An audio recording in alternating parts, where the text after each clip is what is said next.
In this series of videos, we are going to discuss sorting. So this continues on from the topic we discussed last week of searching and also efficiency, and we'll continue on and talk about the related topic of sorting.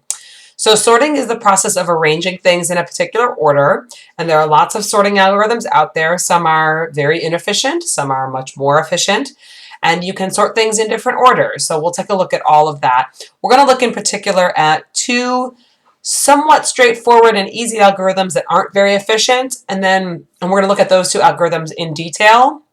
And then we're going to introduce two of the more efficient algorithms, but we won't go into too much detail about those. It's more of just to give you an idea of how those sorts work. We won't actually look at the code for those more complicated sorts.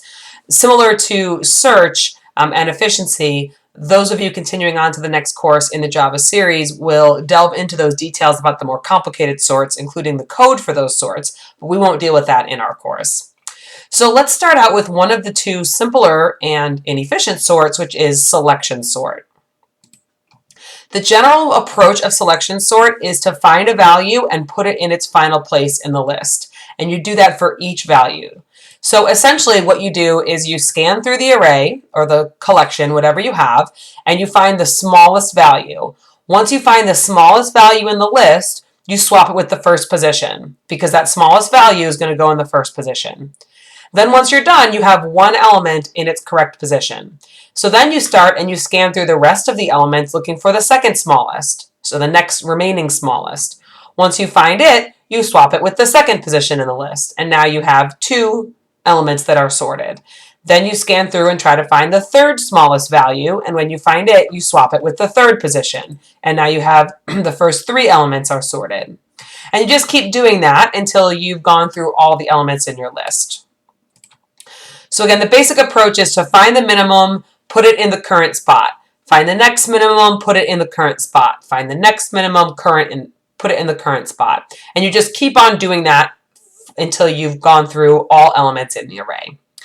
Now, one important thing to note about selection sort is that when you find that, let's say that first pass through, you find the minimum and you put it in the first spot, you don't move it to the first and shift everything up. You actually just swap it with that first element. So it's not a shifting, but it's just a swap. And that's actually a common error made when tracing through selection sort. You're not shifting values, you're just taking the minimum and whatever element is in the first position and you're just swapping them. So you're just moving those two elements. You're not doing a shift of everything in between. So a note about swapping in terms of code, remember that to swap two elements in an array, for example, it requires 3 assignment statements. So you need a temporary variable to hold whatever's in your first position. Then you assign that first position to have the value of whatever's in your second position. And then you assign your second position to have the value of whatever you were storing in your temporary holder position. So you need these 3 statements in order to swap 2 values. Now, when we look at the code for sorting, we're going to be using polymorphism. So think back to when we talked about polymorphism and interfaces, and remember that we had a comparable interface that was given to us by Java.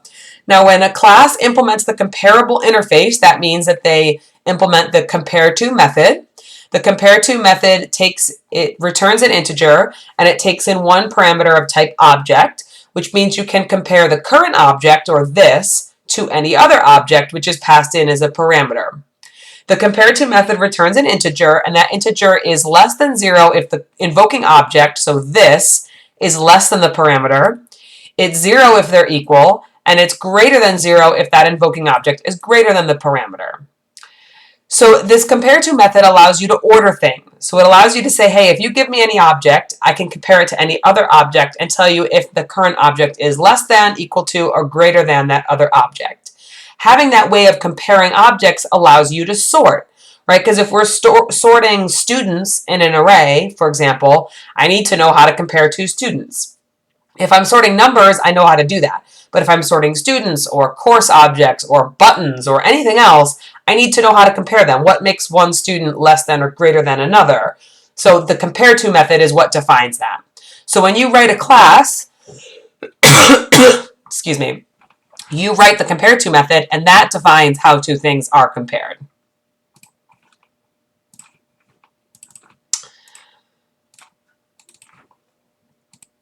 So when we're writing our sorting algorithms, we're going to write them to be able to sort anything that implements comparable. So the type accepted into our sorting algorithm, our sorting method, is going to be an array or a list of comparable objects. Now, comparable is an interface, which means we can't create an object of type comparable, but we can declare an object of type comparable, and then any class that implements comparable can be sorted with that algorithm. And that'll make more sense, I think, when we look at the code. Okay? So let's take a look at selection sort. So we're going to trace through just a simple sort of some numbers, and then we're going to trace through a sort of some students.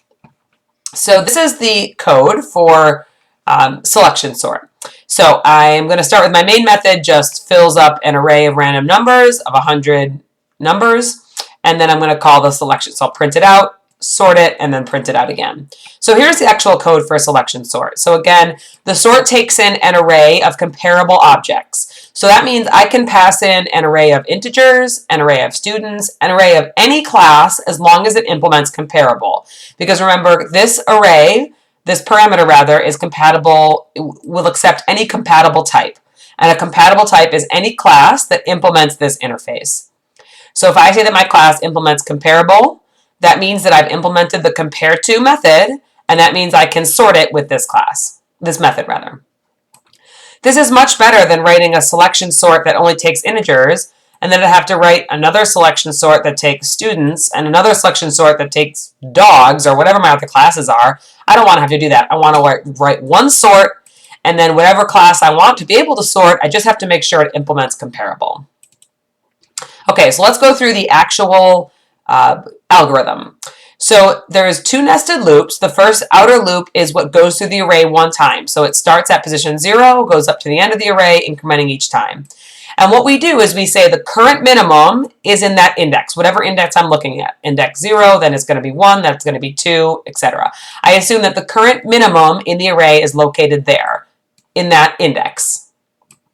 And then I start at 1 past that index, and I just keep searching through the rest of the array to find the actual minimum. So for each other position in the array, I say, hey, is the element at that position in the array, is it smaller than the current minimum? And if it is, then it's the new current minimum, and this is the index of where that new current minimum is located. After I do that entire loop, I've now found the current minimum in that portion of the array that I'm looking at from indexed over to the end of the array. So then I swap whatever that index of the minimum is with the current index I'm looking at. And this is just a helper method of swap that allows me to swap two elements in an array. Okay, so let's trace through this. So here we've got my trace over here. This is my array. It's 10 element array, positions 0 through 9, and these are the elements that are in the array, 6, 2, 8, 1, 4, 5, 6, 7, 3, 2. So I start with my index parameter equal to 0. That's my loop, my outer loop. And I'm going to say my current min is whatever is located at that element of that index of the array. So it's 6. My current min I'm going to say is 6. And the index of min is that index. So that's here. Okay, so both index and index of min start at 0. And now I'm going to go into my inner loop or my nested loop. And I start by saying, okay, j gets the index plus 1. So j is going to be pointing to 1. Okay, and now I'm just going to go through this inner loop, and if I say if my array at position j dot compared to the current min is less than 0. This is just a way to say that array at j is smaller than the current min. So remember that if compared to returns a negative number, it means that the invoking object, array at j, is smaller than the parameter, current min. Okay, so is array at j smaller than current min? Yes, it is. So what do? I update my current min to be array at j. So current min is now going to be 2. And I update my index of min to be j. So I move this over. And then I increment my loop. So now j is incremented. And I do that same test again. Is array at j, so is 8 smaller than 2? No. So I don't go into my if statement. And then I move my inner loop forward 1. And I do the test again. Is 1 smaller than 2? Yes, it is. So now I update my current min to have the value stored in the array at j. And I update my index of min to be equal to j. And then I keep going. Is 4 smaller than So array at j is 4. Is that smaller than the current min? No.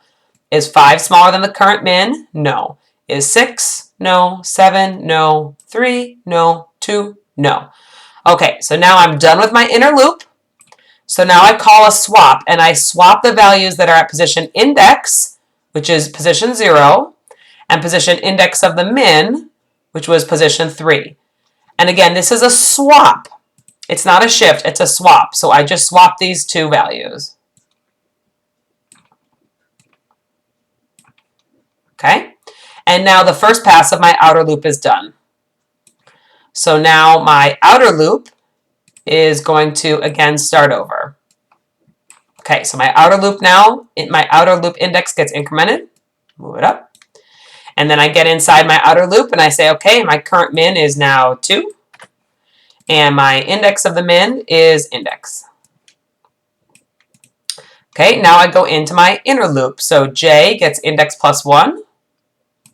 And I just start going through and I do my if test. So is the array at position j 8? Is it smaller than the current min? No. So it moves up. Is 6 smaller than the current min? No. Is 4? Nope. Is 5? Nope. Is 6? Nope. 7? Nope. 3? No. And is 2 smaller than the current min? No, it's not. So my inner loop is done, and I'm going to do a swap of index and index at min. Nothing's going to actually change because those are the same. So that's my next pass through. Now I come around, I do another pass of the outer loop. So I increment index, increment the current min, increment the current index of the min, and then I get my inner loop going. So I look at, is the value at j smaller than the current min? Yes, it is. So I update the current min, update the index. And then I keep looking. Is the value at index j smaller than the current min? Yep. And update the current min, update the index. Is the value at position j smaller than the current min? No. Is this one smaller? Nope. Is this one smaller? Nope. This one smaller? Yep. So update the current min, update the index. And then is this one smaller? Yes. So update the current min, update the index. And then again, when that outer loop is done, I swap the values at index and index of the min. So I'm going to swap 2 and 8. And then my inner loop is done. So I'm ready to do another pass of my outer loop by incrementing index. So you can again see what we're doing here is now we're at the 1, 2, 3, 4th pass through. So what I'm looking for is this 4th smallest value that remains, and I'm going to swap that with my current pointer. At the next pass through, I'm going to look for the 5th smallest value that remains and swap it with my current pointer. Okay, so let's keep going. So my index is 3, the current min is 6. Index of the current min is 3. So j is 4. Is the value at j smaller than the current min? Yes. So update the current min, update the index. Is the value at j smaller than the current min? Nope. Nope. Nope. Yes. So update the current min, update the index. Is this one smaller? Nope. Now I do a swap of index and index of min.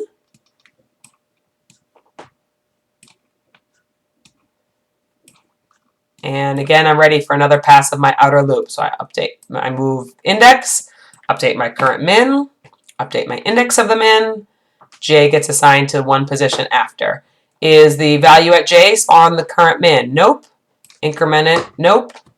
Not smaller, not smaller, not smaller. So I'm done. I do a swap. Again, because these are the same, nothing's actually going to move. So now I'm ready for another pass of my outer loop.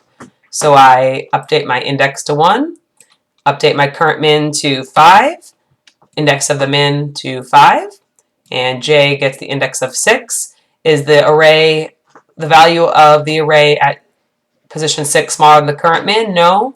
Is it now? Nope. Nope. Nope. I'll do a swap. Again, nothing changes.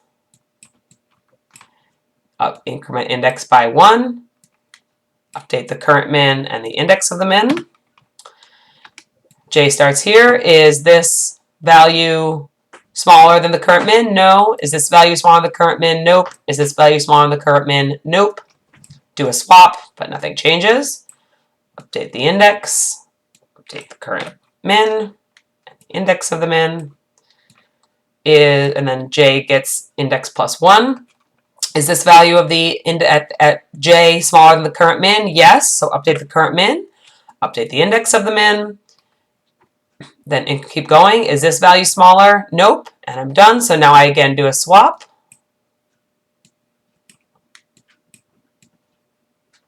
And I'm ready for another pass of my outer loop. Index gets incremented here. Current min, index of the min, start with j. Is this element smaller? Nope. So we're done. We do a swap, but nothing changes.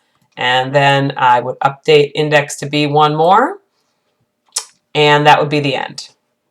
And now you can see my array is in sorted order. And hopefully you get the idea of how the selection sort works. So again, the first pass through, I'm looking for the smallest element in my array. When I find it, I swap it with the 0 position. Second pass through, I'm looking for the second smallest. When I find it, I swap it with the 1 position, and so on. Okay, so that's how selection sort works. This is the code for it. You might see this code written with a little bit differences, different variable names or kind of slight differences, but this is essentially the algorithm. So when I run this, we can see I have my array of 100 random numbers. After I run selection sort, that array is sorted. Now I can also use this to sort anything else that implements comparable. So let's take a look back at, we had a student class, which is just a simple class, name, ID, and tuition, describe a student. And you can see that this class implements comparable. That means it has a compare to method, again, that takes in one object as a parameter. When you give me that object, I first of all make sure it's a student. And if it is a student, I cast it to be that. And then I'm going to start off by comparing my students based on their name. So I'm going to say, I'm just going to use the compare to method that's built into the string class to sort students based on their names. So if one name is less than the other name, then this student will be less than the other student. So my students are going to be sorted based on name. So now in my tester, what I can do is I've created 4 students, Jane Doe, Sam Smith, Al Adams, and Ray Jones, with some IDs and some tuitions. And then I just create an array of those students. And then I'm going to print out the array, sort them, and print it out again. So here we go. There's my array of students. And now they're sorted by name. So this goes Al Adams, Jane Doe, Ray Jones, and Sam Smith. It's the same selection sort method that we just used for numbers. I'm just sorting students instead of numbers. And this is the idea about polymorphism, right? Because I write one method to use this that uses this algorithm, and then I can sort any type of object that implements comparable. And it's this compare to method, the proper one will be called. So when we're sorting numbers, the way that we compare numbers will be called. When we're sorting students, the way that we compare students will be called. And if I want to change this, if I want to sort students by ID rather than by name, I could do that and rerun, and now you see these are sorted A654, K123, Q519, and Z777. So at runtime, the proper version of compare to will be called however you write it. Okay, so that is the selection sort algorithm. Now I listed a couple other video resources here. There's actually a good animation on Wikipedia, and there's 2 other YouTube traces. Sorting can be kind of a tricky thing to understand, so I provided you with some other materials. There are lots and lots of videos out there about sorting, but these are a couple that I think are particularly good.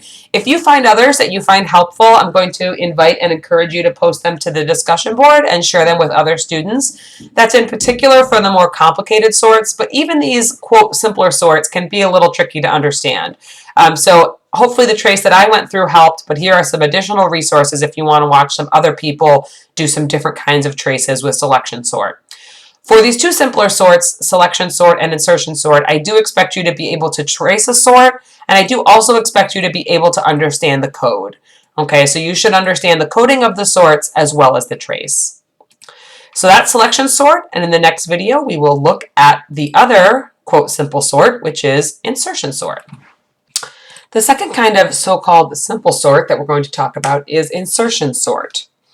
So the general idea of insertion sort is that you assume you have a sorted sublist, so you assume that part of your array is already sorted, and then you pick the next item and you put it in its place. I like to think about this as if you had a bookshelf of books, and you picked up a new book off a table and you needed to know where it went. So you put it in where it went, shifting the other books to make room. So again, we start off considering the first item in our list to already be sorted. So we assume that the first item is a sorted sublist of size 1. Then we take a look at the second item and we say, okay, where does this need to go in my already sorted sublist? So if it needs to go before the first item, we then shift that first item down to make room. Now we have a sorted sublist of size 2. Then we take a look at the third item and we say, okay, where does this third item go in our little sorted sublist of 2 items? And then we shift down to make room to put it where it belongs. So while selection sort used swapping, insertion sort does actually use shifting. So there's a difference in how the two sorts work.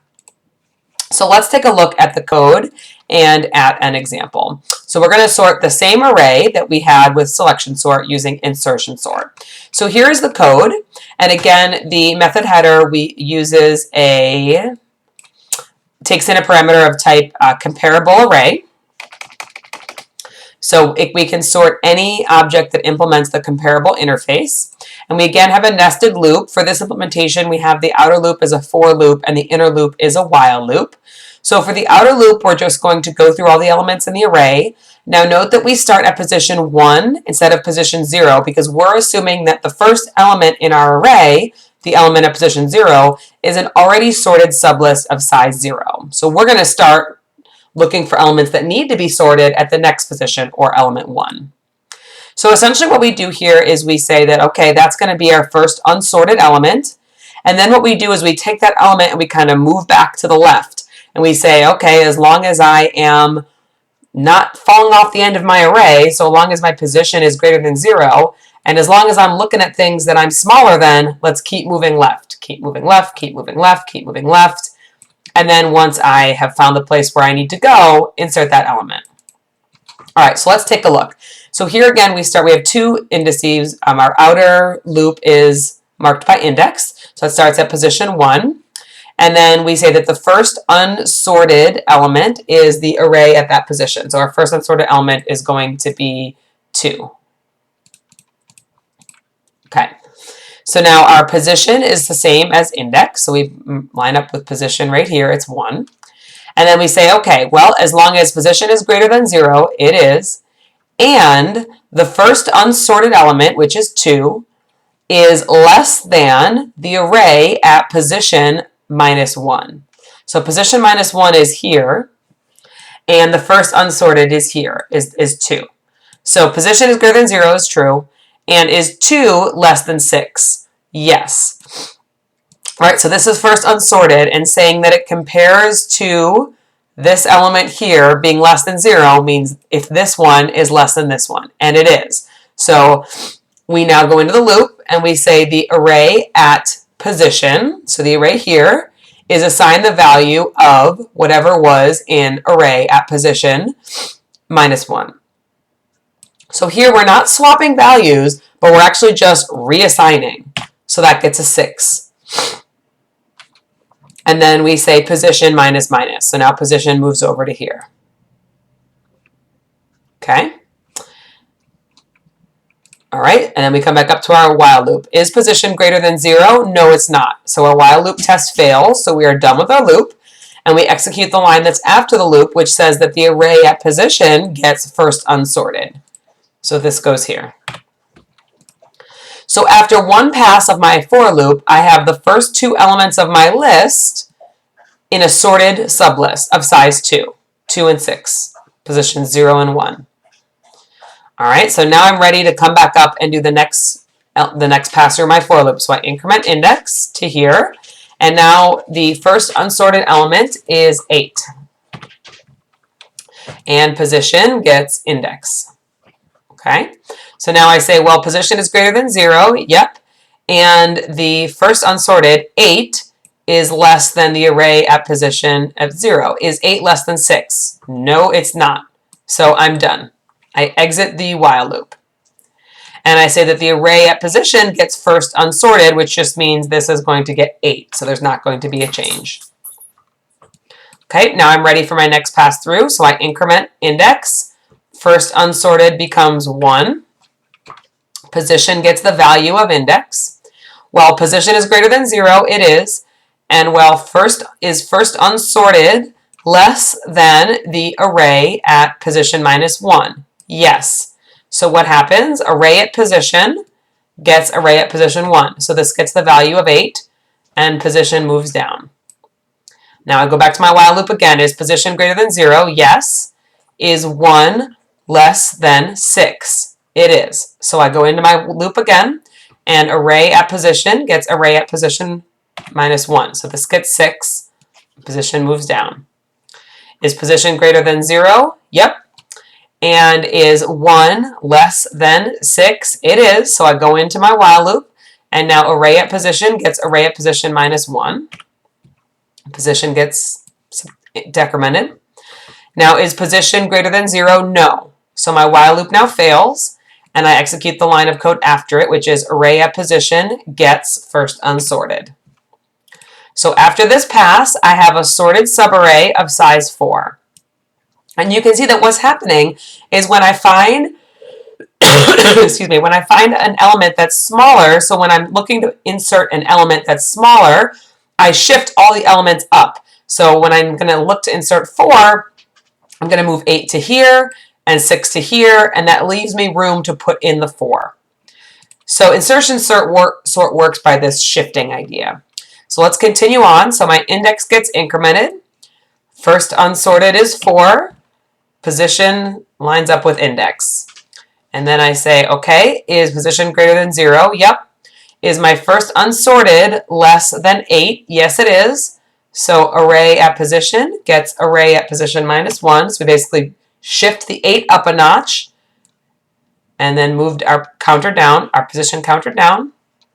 Is position greater than 0? It is. Is 4 less than 6? It is. So I now bump 6 up a notch, move position down. Is position greater than 0? It is. Is 4 less than 2? It's not, so my loop is done. And I now assign my array at position to be the first unsorted. And again, now I've got a sorted sublist up to here. And then I keep going. Increment index, mark a new first unsorted. Position starts here.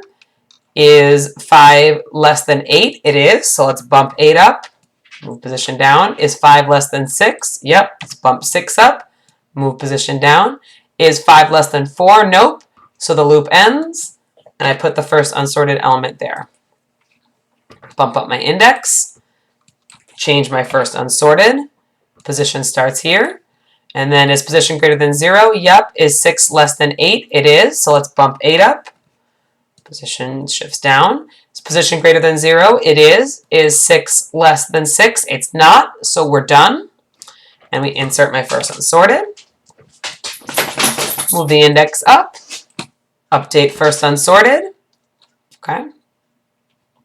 And then position gets the same as index. Is position greater than 0? It is. Is 7 less than 8? It is. So we bump 8 up. Is position greater than 0? Yes. Is 7 less than 6? It's not. So our inner loop is done. And we put first unsorted in its place. Move up the index. First unsorted gets 3. Position gets the same value as index.